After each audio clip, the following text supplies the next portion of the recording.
සොල තියෙන්නේ. ඒකට දේශපාලකින්ට දේශපාලකයෙන්නෙත් නෑ කවුරුත්. එන්නේ කිසි කෙනෙකුට එන්න දෙන්නේ නෑ මේ ප්‍රදේශයට. අර පැත්තෙන් එනවා නම් එන්න තියෙන්නේ තොප්පිගල හරහා.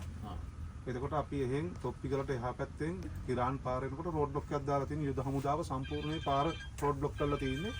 බාහිර පාර්ශ්ව වලට මෙතෙන්ට එන්න දෙන්නේ නෑ.